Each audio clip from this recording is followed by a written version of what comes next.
வணக்கம். நான் ஒரு ஃபிசிக்ஸ் ஸ்டூடெண்ட். இந்த வீடியோ தமிழ்நாட்டினுடைய சயின்டிஃபிக் ஃபார்வர்ட்னஸ் பற்றி தெரிஞ்சுக்கிறதுக்காக எடுக்கப்பட்டது. நீங்கள் எல்லாரும் சென் பற்றி கேள்விப்பட்டிருப்பீங்க. The European organisation for nuclear research, world's largest particle physics laboratory. ஐரோப்பிய அணு ஆராய்ச்சி கழகம் அதனுடைய அலுவலக வாசல்ல நம் சிதம்பரம் நடராஜர் கோவில் சிலையை வைத்திருக்கிறார்கள். ஏன் அந்த இடத்துல நடராஜர் சிலையை வைத்திருக்காங்க அப்படின்றத தெரிஞ்சுக்கணும்னா முதல்ல நம்ம சென் பத்தி முழுமையா தெரிஞ்சுக்கணும். சென் இப்ப நீங்க பார்த்துட்டு இருக்க இந்த இடம் பூமிக்கு அடியில 100 மீட்டர் ஆழத்துல 27 கிலோமீட்டர் அளவுக்கு ஒரு மிகப்பெரிய டனல் இருக்கு.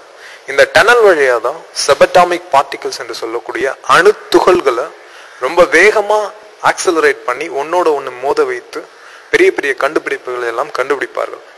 அப்படி ஒரு வகையில கண்டுபிடித்தது தான் கடவுள் துகள் என சொல்லப்படுகின்ற காட்ஸ் பார்ட்டிகல்.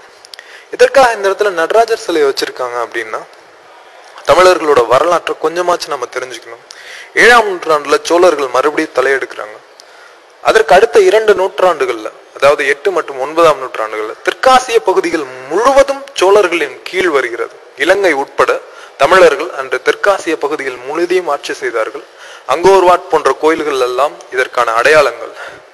மிகப்பெரிய சமுத்திரமான பே ஆஃப் பெங்காலை சோழர்களின் இலக்கியம் ஏரி என்று குறிப்பிடுகின்றது.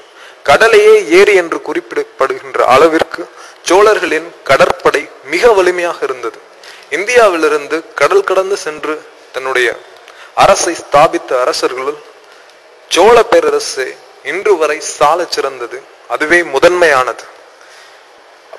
பராந்தக சோழர் கிபி 8ஆம் நூற்றாண்டு சிதம்பரத்திலே பொற்கூரையை வேய்ந்து சிதம்பரம் நடராஜர் கோயிலுக்கு தொண்டு செய்கிறார்.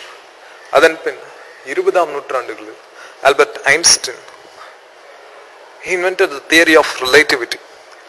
So with the theory of relativity we can transfer 5 minutes into 5 lakh years.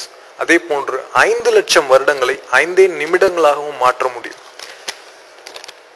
இந்த மாதிரியான கான்செப்ட்ஸ் எந்த அளவுல சிதம்பரம் நடராஜர் சிலையில ஒத்து போகுதுன்னா, அந்த சிலையின் வடிவங்கள்ல, அதோட வளைவுகள்ல நேரத்தை எப்படி வளைத்தால், நேரங்களை வளைத்தால் பிரபஞ்சங்களை வளைக்க முடியும். 5 லட்சம்.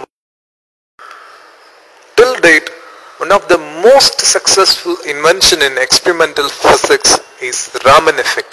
Sir C V Raman India சுதந்திரம் அடைவதற்கு முன்பாகவே நோபல் பரிசு பெற்றவர்.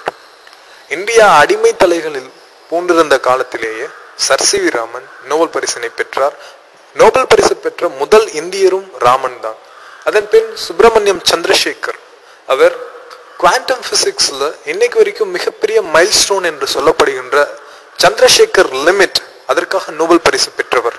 இந்த இருவருமே தமிழர்கள். அதாவது தமிழர்கள் தான் இதுவரை இந்தியாவில் பெற்ற 2 நோபல் பரிசு, அதாவது விஞ்ஞான ரீதியாக 2 நோபல் பரிசு பெற்ற இந்தியர்கள் தமிழர்களே. அதற்காக மற்றவர்கள் திறமையற்றவர்கள் என்று அல்ல. தமிழர்களின் கலாச்சாரத்திலும் தமிழர்களின் கலைகளிலும் அறிவியல் ஒன்றோடு ஒன்றாக பிணைந்திருப்பதின் அடையாளம் தான் இது. ஒரு நாடு அடிமை நாடாக இருக்கும் பொழுதே அதிலிருந்து ஒருவர் நோபல் பரிசு என்று சொல்லப்படுகின்ற மிகப்பெரிய பரிசினை பெறுகின்றார். மிகப்பெரிய கண்டுபிடிப்புகளை பெரிய பெரிய கூடாரங்கள், பெரிய பெரிய விஞ்ஞான கூடாரங்கள் வைத்து, பெரிய பெரிய யந்திரங்களை வைத்து கண்டுபிடிக்க வேண்டியவைகளை எப்படி ஒரு அடிமை நாடுகளிலே எந்த ஒரு வசதியும் இல்லாமல் கண்டுபிடிக்கிறார்கள் என்று ஆங்கிலேயர்கள் வியக்க, உலகமே வியக்க, தமிழரின் கலாச்சாரம் அன்றிலிருந்து இன்று வரை அறியப்படுகின்றது. அதில் ஒன்றுதான் நம் சிதம்பரம் நடராஜர் சிலை சென் வாசலிலே இருப்பதும். ஆனால் 1950களுக்கு பிறகு இந்த திராவிட கட்சிகள் ஆட்சிக்கு வந்ததினால் தமிழர்களின் கலாச்சாரமும் கலைகளும் அழிக்கப்பட்டு விட்டன. தமிழ் மொழியின் பெயரால் ஆட்சிக்கு வந்த இந்த திமுகவும் அதிமுகவும் இதர திராவிட கட்சிகளும் தமிழ் மொழியை வளர்க்கிறேன் என்ற போர்வையில் தமிழ் கலைகளையும் கலாச்சாரத்தையும் கிடப்பில் போட்டு விட்டார்கள். 1967க்கு பிறகு, அண்ணாவின் ஆட்சிக்கு பிறகு, அண்ணாவின் சகாப்தம் முடிந்த பிறகு, அந்த பெரும் இழப்பிற்கு பிறகு சற்றேறக்குறைய 40 ஆண்டுகளாக தமிழ்நாட்டில் அண்ணாவிற்கு நிகரான தலைமை கிடையாது. அது டிஎம்கேனாலும் சரி, இல்லை ஏடிஎம்கேனாலும் சரி. அண்ணாவை போல இங்க யாராவது இருக்காங்களான்னா இல்லவே இல்லை. ஆரியர்களை வெறுப்பதோடு திராவிட கட்சிகள் எல்லாம் நிறுத்தி இருக்கலாம். அவங்க பிராமின்ஸோ இல்ல அவங்களோட அந்த வர்ணாசிரம கொள்கைகளை பத்தியோ விவரிச்சதுலயோ இல்ல அதை கண்டிச்சதுலயோ எந்த ஒரு குற்றமும் கிடையாது. ஆனால் அதை தாண்டி கோவில்களும் மூட நம்பிக்கை கூடங்கள் என்ற போதுதான் சிக்கல் உருவாயிற்று. இன்று வரை நம் கலைகளும் தமிழினத்தின் உண்மையான அறிவியல் மேன்மையையும் கண்டறியும் முயற்சி நம்மிடத்தே இருக்கிறதா என்றால் கண்டிப்பாக இல்லை. The great living Chola temples, சோழர்களின் கோவில்கள் யுனெஸ்கோவால் அங்கீகரிக்கப்பட்டது. அமெரிக்கன் ஸ்காலர்ஸும் யூரோப்பியன் ஸ்காலர்ஸும் தினமும் இங்க வந்துட்டு அந்த கோவில்களை சுத்தி அலைறானுங்க. இங்க வந்து பரதநாட்டியத்தையும் தமிழ் சங்கீதத்தையும் கத்துக்கிட்டு அங்க போய் அதை கத்துக் கொடுக்குறாங்க. ஆனா நம்ம பள்ளிக்கூடங்கள்ல நாம் பரதநாட்டியத்தோ இல்ல தமிழ் சங்கீதத்தையோ இல்ல கலரையோ இல்ல மற்ற தமிழ் கலைகளையோ ஒரு பாடப்பிரிவாக சேர்த்திருக்கோம்னா கண்டிப்பா இல்ல. உலகமே பார்த்து வேர்க்கிற யோக கலாச்சாரம் கூட நம்மளுதுதான், நம்ம முன்னோர்களால உருவாக்கப்பட்டது. இன்னைக்கு அதை பத்தி பல்லாயிரக்கணக்கான கோடி ரூபாயில யூஎஸ்ல யூரோப்ல ரிசர்ச் எல்லாம் போயிட்டு இருக்கு. ஆனா யோகாவை பத்தி ஒரு பாடத்திட்டம் கூட இங்க இல்ல. இங்க 10th ஸ்டூடெண்டோ இல்ல 12th ஸ்டூடெண்டோ யோகாவை பத்தி ஏதாவது ஸ்பெசிபிக்கா எழுதுறாங்கன்னா கண்டிப்பா இல்ல. சேன்ல நாசால அட்லாஸ்ல எல்லாம் தேடி அலைகிற சயின்டிபிக் இன்வென்ஷன்ஸ் சர்வசாதாரணமா நம்ம கலாச்சாரத்திலேயே கொட்டி கிடக்கு. ஆனா நம்ம அதையெல்லாம் விட்டுட்டு இன்னைக்கு சாஃப்ட்வேர் விற்கிறதுக்கும் சோப்பு விற்கிறதுக்கும் மாத்தி அலைஞ்சிட்டு இருக்கோம்.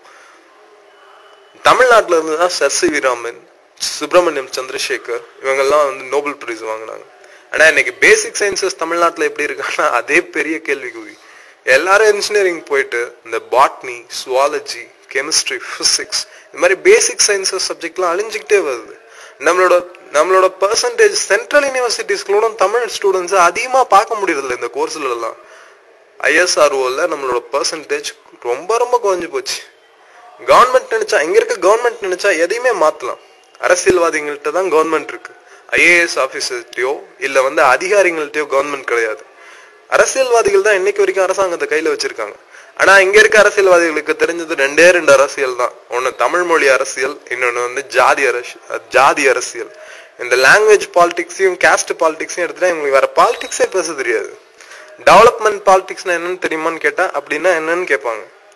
தமிழா விழித்துக்கொள், அரசியல் மேலாண்மையிலும் அறிவியல் மேன்மையிலும் உலகில் ஈடு இணை இல்லாதது தமிழினம். இனி அஞ்சு ஒதுங்கி விடாதீர்கள். நம் ஊரை காக்க முயற்சி செய்ய வேண்டிய தருணம் இது. நம் கலைகளும் கலாச்சாரத்திலும் இடையே புதைந்திருக்கும் பெரும் செல்வத்தை கண்டறிய வேண்டும். நம் மேன்மை அதில் தான் அடங்கி இருக்கிறது.